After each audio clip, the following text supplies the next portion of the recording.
Two sisters, same parents, same palace, same upbringing in the same wing of the same residence outside Madrid. 18 months apart in age. And right now, in 2026, they are living two of the most different young adult lives of any siblings in Europe. One of them spent 3 years sleeping in a 12-person dormitory, crawling through mud in live fire exercises, jumping out of an aircraft in total darkness, and flying a military jet alone, because the law of her country required it, and because she was born first. The other one is currently living in a single dorm room in central Paris, taking surfing lessons on weekends, sharing a kitchen with students from 20 different countries, and was recently photographed at a Bad Bunny concert with her sister. Same family, same blood, same potential future. And one of them has spent her entire young adulthood giving up almost everything an ordinary 19-year-old takes for granted, while the other one never had to. This isn't a story about favoritism. Nobody chose for one sister to suffer and the other to be spared. It's a story about what it actually costs to be born first in a constitutional monarchy, and what it means, in very practical, daily, lived terms, to be born second. By the end of this video, you'll understand exactly why these two sisters, who clearly adore each other, are nonetheless living lives so different that one of them needed military parachute training and the other needed surfing lessons and flip-flops. Let's start with the sister who gave up everything. Leonor was born on October 31, 2005, the first child of Felipe and Letizia, then Prince and Princess of Asturias. From the moment she was born, Spain's line of succession was set. As the eldest child, under Spanish constitutional law, she would inherit the throne, no questions, no caveats, no alternative path. That single fact, decided at birth, shaped literally everything that came after it. It shaped her education. While other teenagers were choosing universities based on interest or excitement, Leonor's path was chosen for her, deliberately and publicly, before she ever had the chance to weigh in. After finishing her international baccalaureate at UWC Atlantic College in Wales, she didn't go to university at all. In August 2023, at 17 years old, she walked into the General Military Academy in Zaragoza, not as a princess, but as Cadet Bourbon Ortiz, sharing a dormitory with 11 other women, eating the same food, following the same brutal schedule as every other cadet in her class. It shaped 3 full years of her life. Army training in Zaragoza, including live fire exercises and multi-day mountain maneuvers in the Soria region. Naval training in Marin, including weeks aboard the Juan Sebastián de Elcano, a working tall ship that took her across the Atlantic with limited contact with her own family. Air Force training in San Javier, including high-G exercises designed to test whether a pilot can stay conscious under extreme physical stress, a full parachute qualification that included a night jump from an aircraft, and eventually a solo military flight, alone in the cockpit of a Pilatus PC-21, with nobody watching over her but her own training. She gave up privacy in a way almost nobody her age experiences. Every milestone of those 3 years was documented, photographed, and released by the palace. Every physical struggle, every emotional moment at a closing ceremony, every uniform change was part of a public record that will follow her for the rest of her life. She gave up the ordinary unevenness of growing up, the freedom to fail privately, to choose a different major halfway through, to take a gap year and come back changed, to make a romantic mistake without it becoming international news. She gave up, in a very real sense, the right to be unremarkable for even a single day. And she did all of this without ever being asked if she wanted it.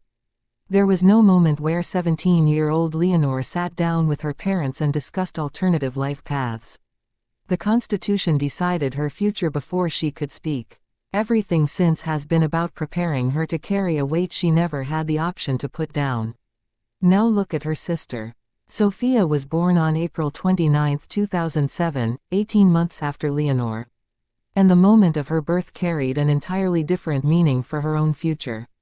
Because Leonor was already alive, already the eldest, already locked in as heir, Sofia's birth didn't change the line of succession in any way that mattered for her own life path. She became second in line. A meaningful constitutional position, but a fundamentally different one, because second in line, with an older sister in good health and fully secured as heir, means something close to constitutional irrelevance in practical terms. Barring catastrophe, Sophia will never be queen. That single fact, the fact that almost certainly, she will never have to do the job her sister is being built for, has shaped her entire young adulthood in the opposite direction. When it came time for university, Sophia had a choice that her sister never got. The Spanish royal household confirmed in mid-2025 that, unlike Leonor, Sophia would not be pursuing military training. Instead, she would study political science and international relations at Forward College, a highly selective institution, admitting roughly 1 in 11 applicants, with a curriculum that takes students through 3 different European cities over 3 years. Lisbon for the first year, Paris for the second, Berlin for the third. There were conditions attached to that choice. The palace required that her school be close enough to Spain that she could still fulfill occasional royal duties, and that her course of study serve the interests of the monarchy in some general sense. But within those boundaries, this was recognizably a choice. Sophia had options on the table. She picked one based on what interested her, not based on a constitutional obligation that predated her birth. And what her life has looked like since then is almost unrecognizable compared to her sister's. In Lisbon, Sophia lived in a single dorm room, sharing kitchens and study spaces with students from over 20 nationalities. She took up surfing on the beaches near Caparica. She practiced yoga. She explored the city's historic center and was, according to those who covered her time there, known among classmates as one of the most punctual students in her program. A small, ordinary, human detail that simply isn't part of how the world talks about Leonor. Forward College's own structure made this possible by design. Small, close-knit classes where, as one source close to the institution put it, she could be in a classroom without anyone taking pictures of her, with classmates who created a safe and discreet environment around her rather than around her title.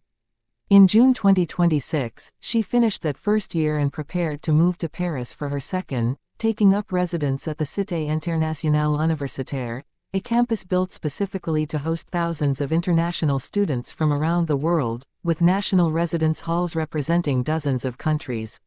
Fellow students who'd already lived there gave her practical tips for the move. Invest in a good pair of flip-flops, because Parisian dorm bathrooms are shared.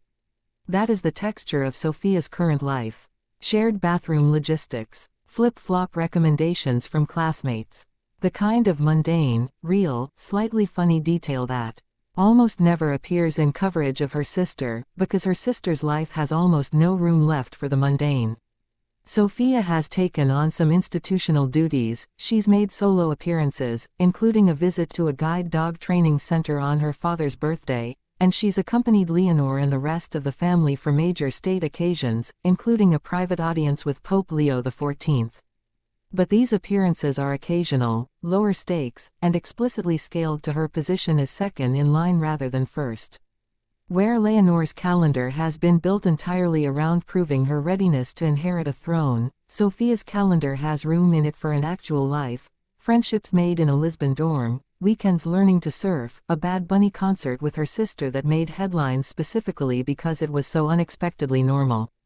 That contrast, proving readiness versus simply living, is really the entire story of these two sisters, and it's worth sitting with why it exists, because it isn't arbitrary or unfair in the way it might first appear.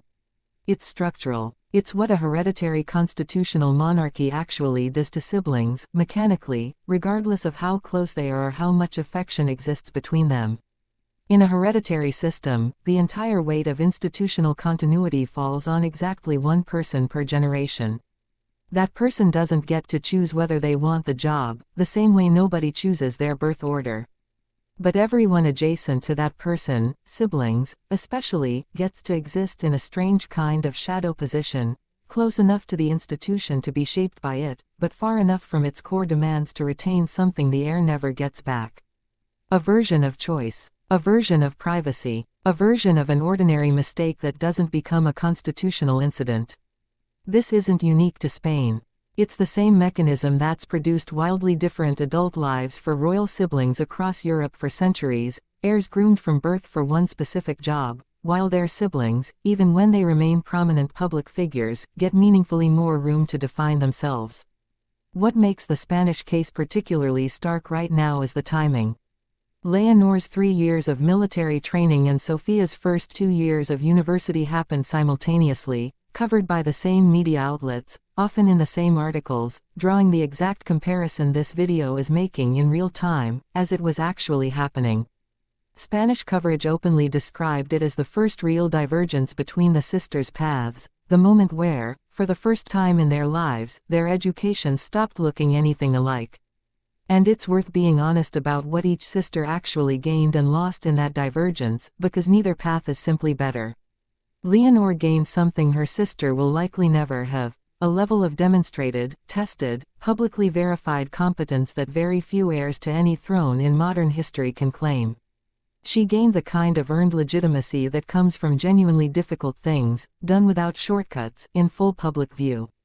When she eventually becomes queen, nobody will be able to credibly say she didn't earn the position, because the entire process of earning it happened on camera, year after year, milestone after milestone. That is not nothing. That is, in fact, an extraordinary asset for the institution she'll one day lead. But she gave up the parts of young adulthood that don't show up in palace press releases. The unstructured time, the ordinary failures, the chance to be surprised by who she turns out to be, rather than having who she needs to be determined before she could talk. She has functionally never had a year of her life that wasn't, in some sense, in service of preparing for the crown. Sofia gained exactly the things her sister didn't get: choice, privacy, the texture of an ordinary international student's life, the freedom to be known by her surfing instructor and her dorm mates as a person rather than as an institution. She gained the chance to make mistakes in Lisbon that nobody outside her small circle of classmates will ever know about. But she's also living, quietly, with a different kind of weight, the genuine possibility that she will spend her entire adult life as a supporting character in someone else's story. Second in line means being present at the major moments, useful at the occasional engagement, and otherwise largely free to live her own life specifically because that life doesn't ultimately matter to the institution's continuity in the way her sister's does. There's freedom in that. There's also, for some people, depending on temperament, a particular kind of quiet diminishment in knowing that your own path was never going to be the one that counted. What makes this pair of sisters worth paying attention to, more than almost any other royal sibling pair in Europe right now, is that both of them seem, by every available account, to have made genuine peace with their respective roles. Sofia has spoken warmly about her sister's path. Leonor has been photographed enjoying ordinary sisterly moments with Sofia whenever their radically different schedules allow it. A concert, a family gathering, a rare overlap in two lives that otherwise run on completely different tracks. There's no public evidence of resentment in either direction. If anything, the relationship reads as two people who understand exactly what each of them has been handed, and who've chosen to support each other through it rather than resent each other for it. That might be the most quietly remarkable part of this entire story. Most people, given a sibling who was handed military jets, parachute training, and the eventual crown of Spain while they themselves were handed surfing lessons and shared dorm bathrooms, might feel some complicated mixture of relief and exclusion. And most people, given a sibling who got to choose a university based on genuine interest while they themselves had their education dictated by constitutional necessity from age 17, might feel some complicated mixture of duty and resentment. By all visible evidence, neither sister seems to be carrying that. What they seem to be carrying instead is a quiet, mutual understanding that they were each handed a version of the same family, refracted through a single accident of birth order, and that loving each other was never actually in question. So when you see the title, The One Who Gave Up Everything, and The One Who Never Had to, it's worth being precise about what that actually means. Leonor didn't give up her future to some external villain or unfair system that singled her out. She gave it up to a constitution that was written decades before she was born, applied to her the moment she arrived, and never asked her opinion. Sofia didn't get to keep her freedom through any particular virtue or luck beyond the order in which two sisters happened to be born 18 months apart. Neither of them chose this. Both of them are living it, fully, in their own completely different ways, one in a cockpit over Murcia, one in a dorm room in Paris, and somehow, through all of it, they remain, by every account available, each other's closest ally. If you want to see where these two paths lead next, Leonore's first semester at Carlos III balancing university with her duties as heir, and Sophia's move to Paris and eventually Berlin as she completes her degree, subscribe, because both chapters are unfolding right now, in real time, and the gap between these two sisters' lives is only going to become more interesting from here.